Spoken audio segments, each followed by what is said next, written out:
Hi dears, ബ്രോഡാഡ് വിത്ത് ഫാമിലിയുടെ മറ്റൊരു വീഡിയോയിലേക്ക് സ്വാഗതം. കർക്കിടക 1-ാം തീയതി നമ്മൾ തൊഴാൻ പോയിരുന്നത് വീടിനടുത്ത് തന്നെയുള്ള വിഷ്ണു അമ്പലത്തിലേക്കാണ്. വീഡിയോയിലേക്ക് പോകുന്നതിന് മുമ്പ് നമ്മളുടെ ചാനൽ ആദ്യമായിട്ട് കാണുന്നവരുണ്ടെങ്കിൽ ഒന്ന് സബ്സ്ക്രൈബ് ചെയ്തേക്കണേ.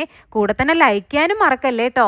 തൊഴുതിറങ്ങി വീടെത്തി ഭക്ഷണവും കഴിച്ച് മോനെ അമ്മനെയും ഏൽപ്പിച്ചിട്ട് ഞാനും വിഷ്ണുവും കൂടെ വീട്ടിൽ നിന്ന് അപ്പം തന്നെ ഇറങ്ങി. വിഷ്ണുവിന്റെ ഫ്രണ്ട് അനിലിന്റെ വീട്ടിലേക്കാണ് കേട്ടോ നമ്മൾ പോയത്. 1-ാം തീയതി തന്നെ എന്തേലും ഇലക്കറിയിൽ തുടക്കം കുറിക്കാന്ന് വിചാരിച്ച് പയറല പറിക്കാനായിട്ടാണ് പോയത്. കുറച്ച് ദിവസം മുമ്പ് തന്നെ അനിലിന്റെ വൈഫ് അഖിലയോട് ഞാൻ ചോദിച്ചിരുന്നു കേട്ടോ പയറല ഉണ്ടോന്നുള്ളത്. ചോദിച്ച സമയത്ത് കുഞ്ഞു ചെടിയായിരുന്നേ. 2 ദിവസം മുമ്പാണ് ഇലയായിട്ടുണ്ടെന്ന് പറഞ്ഞത്. അന്ന് പോകാൻ പറ്റാത്തത് കൊണ്ട് 1-ാം തീയതി തന്നെ പറിച്ചെടുക്കാന്ന് വിചാരിച്ച് അങ്ങോട്ട് ഇറങ്ങിയതാ. വീഡിയോയ്ക്ക് വേണ്ടിയിട്ടുള്ള ഒരു പ്രഹസനാണ് നിങ്ങളിപ്പോ കണ്ടത്. ഇല പറിച്ചെടുത്തത് ഞാനൊന്നും അല്ല കേട്ടോ, അനിലിന്റെ അമ്മയാണേ, അതായത് ഞങ്ങളുടെ ദേവിയമ്മ. ഉപ്പേരി ഉണ്ടാക്കാനായിട്ട് അധികം മൂപ്പില്ലാത്ത ഇല തന്നെ വേണമെന്നുള്ളതുകൊണ്ടും ഞാൻ പറിച്ചെടുത്താൽ ചിലപ്പോൾ മൂത്തൊക്കെ വരുന്നുള്ളതുകൊണ്ടും ദേവിയമ്മ തന്നെയാണ് ഇലയെല്ലാം പറിച്ചെടുത്ത് തന്നത്. ചെടി നട്ട് ആദ്യമായിട്ടുണ്ടായ ഇല പറിച്ചെടുത്തത് നമ്മളാണ്. ഇനി ഉണ്ടാവണത് വേണം അവർക്ക് കറി ഉണ്ടാക്കാനായിട്ട് പറിച്ചെടുക്കാം. ചെടിയിൽ പൂ വന്നു കഴിഞ്ഞാൽ പിന്നെ ഇല കറി ഉണ്ടാക്കാനായിട്ട് പറിച്ചെടുക്കാൻ പറ്റില്ല എന്നാണ് പറഞ്ഞത്. പയറ് മാത്രമല്ലാതെ അവിടെ ദേവിയമ്മ വെണ്ടയ്ക്കയും ചേനയും കപ്പയും ഒക്കെ ഉള്ള സ്ഥലങ്ങളിൽ ഭംഗിയായിട്ട് തന്നെ വെച്ച് പിടിപ്പിച്ചിട്ടുണ്ട്. മലമ്പുഴ ഡാം തുറന്നത് കൊണ്ടാണ് കേട്ടോ ഇവിടെ ഇപ്പൊ വെള്ളം. അതുകൊണ്ട് തന്നെ അവിടെ കാണാൻ ഇപ്പൊ നല്ല ഭംഗിയുണ്ടായിരുന്നു. മോനെ വീട്ടിലാക്കിയിട്ട് പോയത് കൊണ്ടും വിഷ്ണുവിന് ഓഫീസിലേക്ക് പോകണം എന്നുള്ളത് കൊണ്ടും അധിക സമയമൊന്നും അവിടെ നിന്നില്ല. പെട്ടെന്ന് തന്നെ അവിടെ നിന്ന് ഇറങ്ങിട്ടോ. പയറല കൂടാതെ ദേവിയമ്മ കൊയ്യാക്ക കൂടെ തന്നുവിട്ടിരുന്നു. ഇതും അവിടെ തന്നെ ഉണ്ടായതാണ് കേട്ടോ. നിങ്ങൾ ഇതിന് കൊയ്യാക്ക തന്നെയാണോ പറയാറുള്ളത്? ചില സ്ഥലങ്ങളിൽ ഇതിന് പേരയ്ക്കാന്നൊക്കെ പറയുന്നു തോന്നുന്നു അല്ലേ. ഇവിടെ വീട്ടില് എല്ലാ ഫ്രൂട്ട്സ് ഒന്നും എല്ലാവർക്കും ഇഷ്ടമല്ല. ഒരാൾക്ക് ഇഷ്ടമുള്ളത് മറ്റൊരാൾക്ക് ഇഷ്ടമുണ്ടാവില്ല. എന്നാൽ ഈ കൊയ്യാക്ക എല്ലാവർക്കും ഒരേപോലെ ഇഷ്ടമുള്ള ഒന്നാണ്. വീടെത്തി കൊയ്യാക്കി എടുത്ത് പുറത്ത് വെച്ച് പയറല കഴുകാനായിട്ട് നിന്നു. ചീരയാവുമ്പോ അതിലെ ഇലകളിൽ കേടൊക്കെ കളഞ്ഞ് വൃത്തിയാക്കി എടുത്ത ശേഷമല്ലേ കഴുകാൻ പറ്റുള്ളൂ. പയറല ആയതുകൊണ്ട് തന്നെ അതിനകത്ത് കേടൊന്നും ഇല്ലാതെ ഫ്രഷ് ആയിട്ട് നമ്മൾ പറിച്ചെടുത്തത് കൊണ്ട് പെട്ടെന്ന് തന്നെ കഴുകിയെടുക്കാനും പറ്റി. 1-2 തവണ ഫുള്ളായിട്ട് തന്നെ കഴുകി വെള്ളം ഒഴിച്ച് കളഞ്ഞ ശേഷമാണ് പിന്നെ ഓരോ ഇലകളായിട്ട് കഴുകിയെടുത്തത്. 2 ദിവസമായിട്ട് ഗ്യാപ്പ് വിട്ട് മഴ പെയ്തുകൊണ്ടിരിക്കുന്നത് കൊണ്ട് തന്നെ അതിനകത്ത് മണ്ണ് തെറിച്ചിട്ടുണ്ടാവൂലോ. പൊടിയോ മണ്ണൊക്കെ പോകാനായിട്ട് ഓരോ ഇലകളായിട്ട് തന്നെ വെള്ളത്തുനിന്ന് കഴുകിയെടുത്തു കേട്ടോ.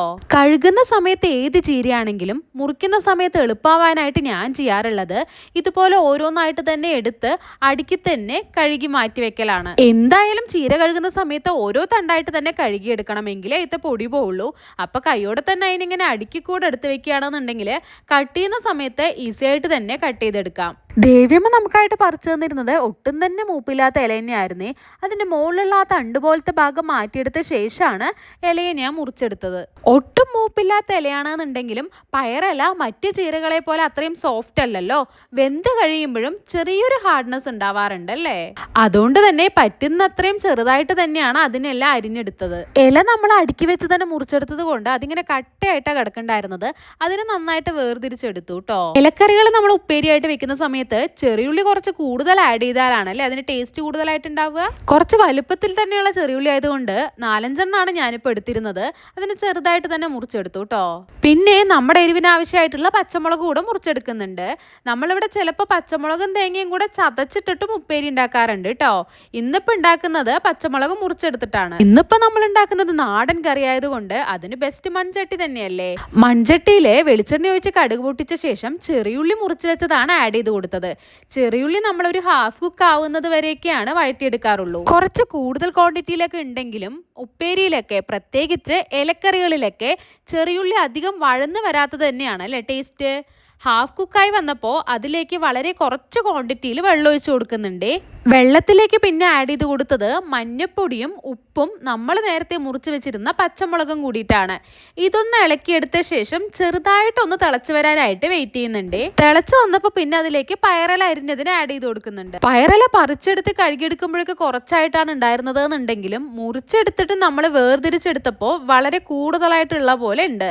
ഇപ്പൊ ആ ചട്ടിക്കകത്ത് ഇട്ട് കൊടുത്തപ്പോഴും അത് നിറഞ്ഞിരിക്കുന്നത് കണ്ടോ. പക്ഷേങ്കില് ഇത് വെന്ത് വരുന്ന സമയത്ത് വളരെ കുറച്ച് ക്വാണ്ടിറ്റി ആയിട്ട് മാറാറുണ്ടല്ലോ.